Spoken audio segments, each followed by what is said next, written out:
public defender is an attorney employed by the community and responsible for giving legal aid without cost to any person who seeks it and is financially unable to employ private counsel. It is his duty to defend those accused of crime until the issue is decided in a court of law. The first public defender's office in the United States was opened in January 1913. Over the years, other offices were opened. And today, that handful has grown to a network of lawyers cooperating to protect the rights of our clients. This case is about a man not so young in years who found love, but almost lost his conscience. You did call the cops. I told you I didn't want to go through with it. What do we do now? Same plans. We'll ditch him and meet the boys. Let's go. Open the door.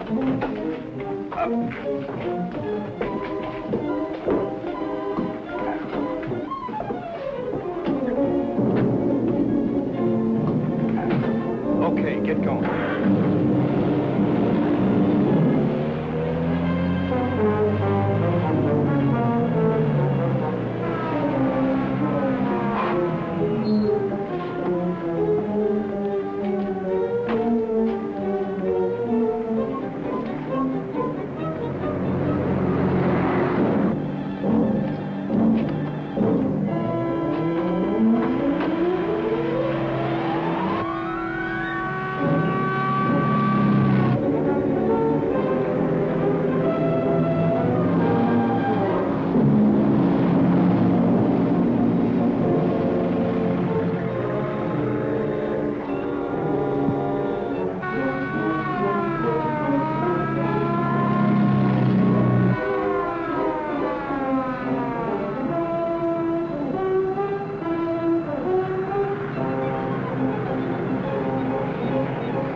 Empty?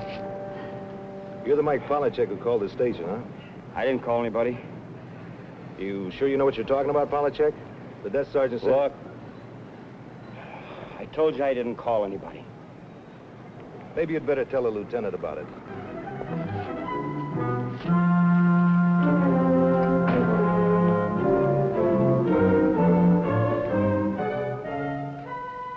Doesn't make sense.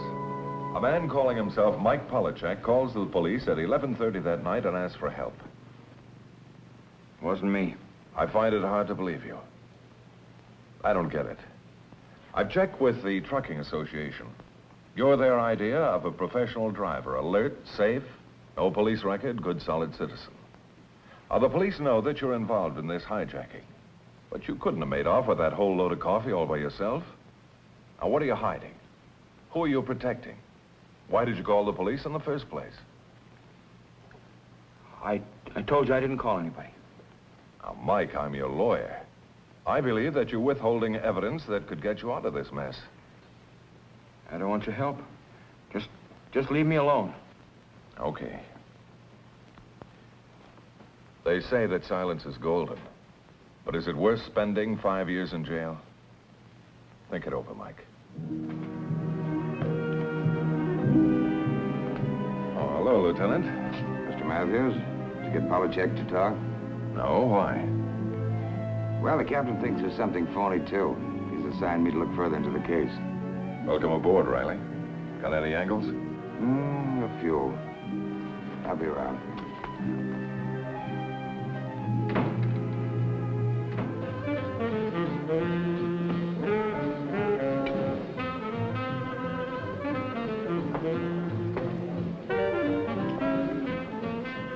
Trying to shortchange me, Elsie? McNary? Yeah, that's me. Who are you? The name's Matthews. I'm defending Mike Polachek. Or trying to. Oh. How'd you know who I was? Well, they told me down at your company that you like hotcakes. Yeah, they call me Pancake McNary. I understand that Mike used to live with you and your wife. That's right. For almost 8 years. He moved out a couple of weeks ago. Argument? Sort of. Anything that might have something to do with his hijacking a company truck? Look, mister, maybe we had a fight. Maybe Mike ain't calling me a friend of his anymore. But Mike ain't the kind of a guy to steal anything. He refuses to give me any information that might help him. I thought possibly you might have something. Yeah, I've been thinking about that. Mike sure changed after he met that dame. Who? Thelma Richards. Changed in what way? I remember the day he met her. When he came home, he was moon-eyed and grinning like a high school kid. Who is she? Oh, she's wonderful. Pretty, blonde. How did you know? You're wearing it all over your face. No kidding. The old buck is thinking of settling down. Oh, go on. I just met her. We're going out tomorrow night for the first time. Say, Annie, I was thinking of taking your advice about getting some new clothes. You know, the stores are open tonight, so if you're not busy... Well, what do you need her for? I'm the fashion plate around here. Don't listen to him. You'll be wearing green with purple stripes. I'll go change my clothes. Did you meet her? Well, sure, we all went out together a couple of times. What did you think of her? Oh, we liked her okay. But it was really because Mike liked her. Annie and me felt, oh, I don't know, like she was sort of stuck up. How do you mean? Oh, it's nothing she said or did. It was the way we felt. They practically went steady from that date on. On her birthday, we gave her a little surprise party.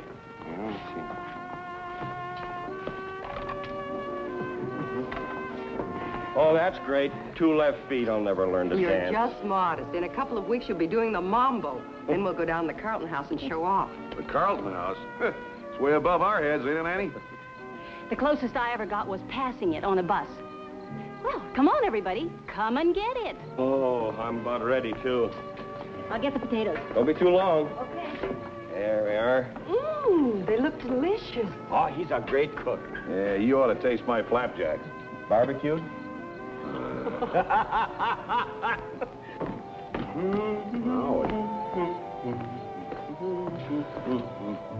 Happy birthday, Thelma. Come on, open it.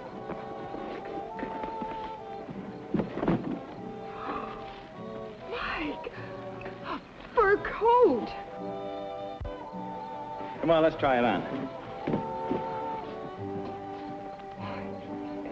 Mike, you shouldn't. Must have cost a fortune. How do you like it, Annie? It's very nice. Yeah, it must have cost a fortune. Oh, I've just got to see it. Where's the mirror, Mike? Come on, I'll show you. He must be crazy. That coat must have cost $1,500 if it cost a cent.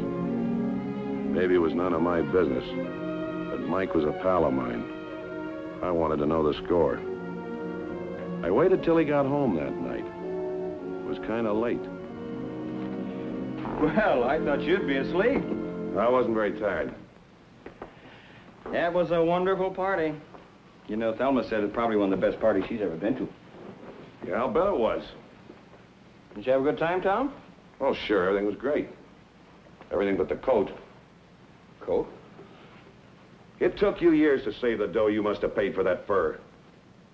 Well, Tom, that's what money's for, to spend and enjoy. Besides, it was worth every cent just to see the look on Thelma's face when she saw it. She gonna marry you? Hope so. I think so. How do you know? Talking kind of funny, Tom. Maybe it's because you're acting like a sucker.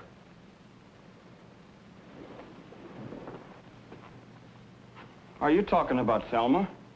Look, Mike, giving a girl presents is okay. A box of candy, pair of gloves, flowers. That's what the usual guy gives the usual girl when he goes out with her. But when she met you, she hit the jackpot. A bracelet, then a wristwatch, and now that coat. Look, I love her. I want to give her everything. I'll admit she's pretty. But what kind of a girl would accept those things unless she was gonna marry you? Well, I'll tell you the kind that kiss and run. Take everything they can get. You're talking about Thelma. Types don't change, Mike. Just the faces. They're still bums.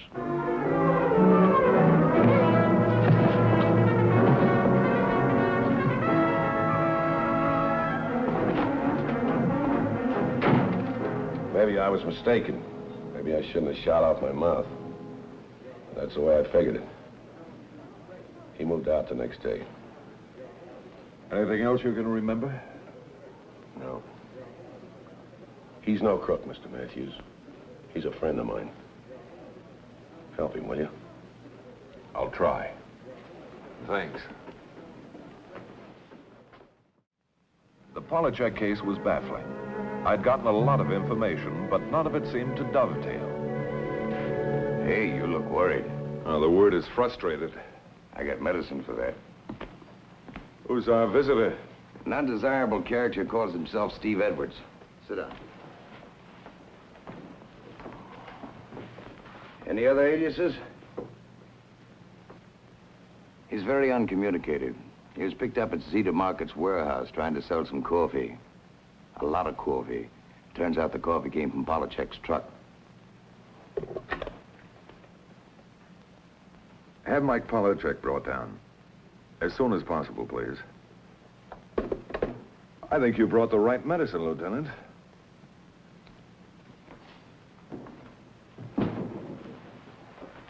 I say you recognize Edwards, Mike. I met him before. He was caught trying to sell the stuff from your truck, Mike. He was arrested? That's right, Polachek. And a few of his helpmates are being booked right now. Will he go to jail? Or maybe not in this state right away. There are a couple of prisons in Missouri and Ohio who have prior claim on him. But I think Mr. Edwards will be put away for quite a while. On your feet. All right, take him away, Bill. Sit down, Mike.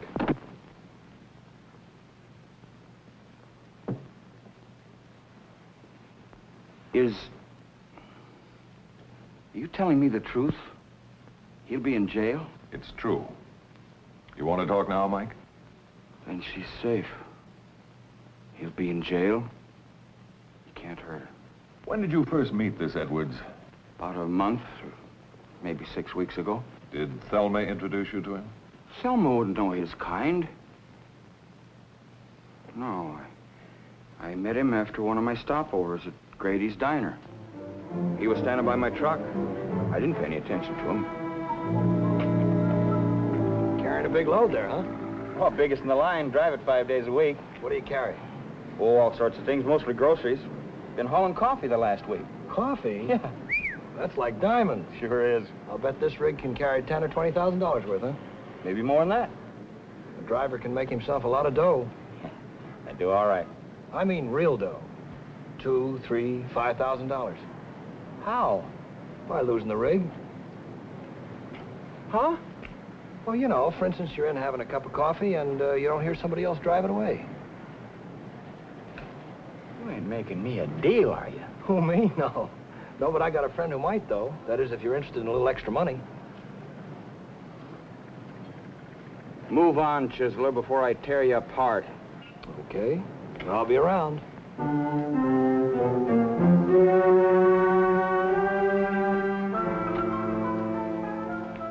Well, you had me worried. Door was open, you weren't here. Sorry, darling. Had to mail a letter. Oh. Hey, look what I got. 2 best seats in the theater. Think you better go without me. What's the matter, honey? Don't you feel well? I'm all right. Just tired, I guess. Tell Mike. You're sweet. But this is something I don't think you can do anything about. Tell me and see. I just wrote a letter to my father. I told him I was coming home by the end of the week. Leaving? But why? My father's in trouble. He's had his little bookstore for more than 30 years. things haven't been going so well, and he owes a lot of money. He has to raise $5,000 or he's going to lose the store. What can you do? I can get married. There's a lawyer back home. He's rich. He can make it easy for Dad. Honey, you can't do that. Well, we're going to be... Oh, look, we can work it out. Oh, darling, I can't tell you how much I want to stay with you. But I've got to do something. Dad called me this afternoon. He's miserable. Don't jump off and do crazy things. I can work something out. Promise me you'll wait a couple days. I won't let you do it, Mike. You've been so kind. It's too much to ask of you. This is my problem. It's mine, too. I love you. I'll get the money somehow. In the next couple of days, Mike tried to borrow that money. It was next to impossible. Mike's fat bank account was gone. He was making payments on a fur coat.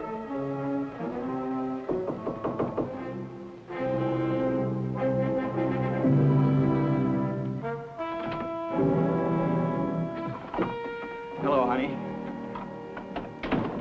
I just stopped by on the way to the yard. It's nice to see you, Mike. What's this? What are you doing? I've been packing. I've got reservations on the train back tonight. No, you can't. I'm sorry, Mike. I can't wait any longer. There was another letter from Dad this morning. I've got to think of him. I had a talk with the boss. He said maybe he could lend me part of it, $1,000. It's not nearly enough. 5 is the least. Please, darling. I'm going home. Don't make it hard for me. I won't let you go. You've got to stay here with me. I can't. I can't. Oh, what am I going to do?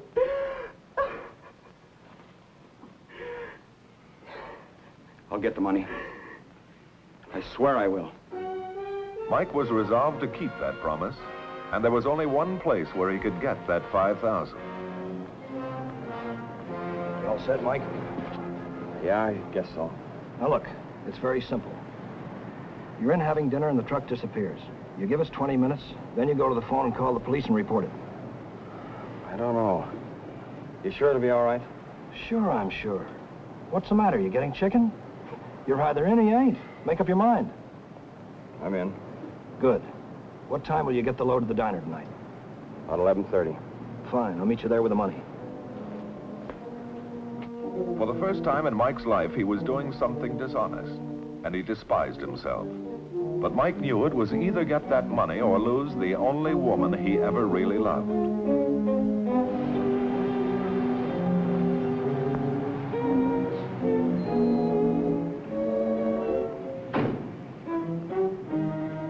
Hi, Mike. Everything's arranged. Joe here can take care of that big baby fine. Well, I was just thinking, maybe we ought to put it off. Huh? Might not be worth your while to take it tonight. Why not? Well, I thought it was going to be a full load, but it's only half. That's a lie, Polachek. One of the boys was watching the loading. You're carrying capacity. What are you trying to pull on us? I don't like it, this whole deal, and I'm not going through with it. What are you talking about? It's all set. You're getting $5 grand. No. Well, now, maybe I can get you 6. You said your girl needed the dough bad. Yeah, I know. Well, come on. Come on in and talk it over with a cup of coffee, huh? Hello, police. Look, my name's Mike Polachek. Yeah, I drive for the Acme Trucking Company. I made a deal with a guy to hijack my truck, and I want to get out of it. Yeah, you heard me. I want to get out of it, but I'm going to have trouble. Yeah, you got to stop it. I'm at Grady's Diner on M Street. Yeah.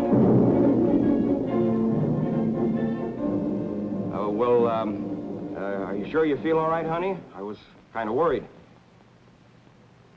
Yeah, well, as long as you're okay, I'll see you tomorrow. Goodbye.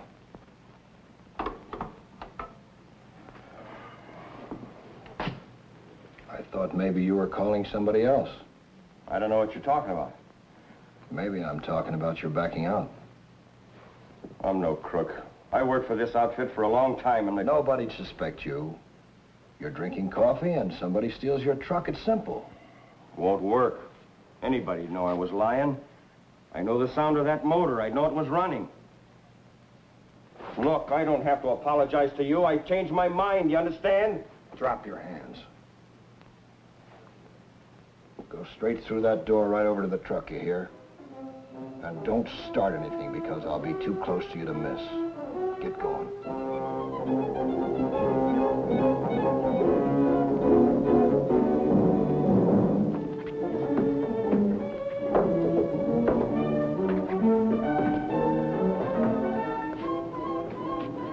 Okay.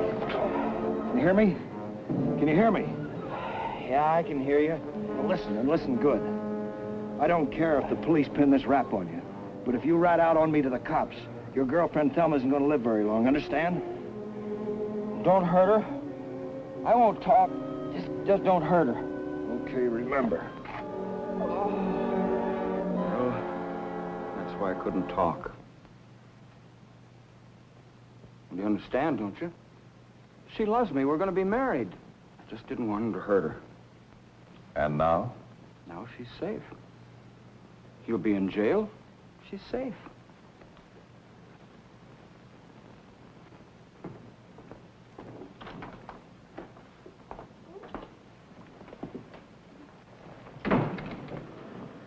Thelma.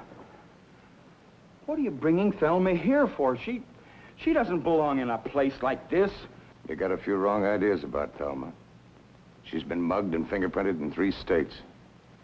I don't believe that. Not Thelma. He's lying, isn't he? I'm sorry, Mike. But this is the woman you were trying to protect. The woman you'd go to prison for. No, this is a mistake. No, it's no mistake, Mike. She and Edwards have been working this racket for years. She's married to him. Well, you're lying.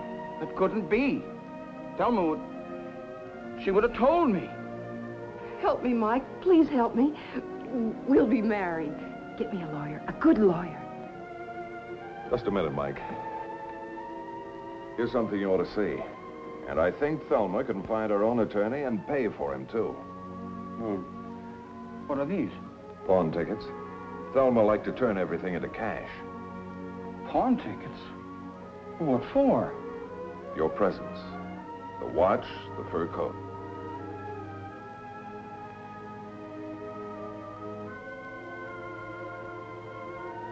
Tom was right.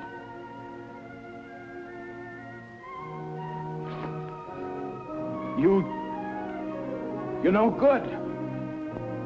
You belong in prison. Take her away. Take her away!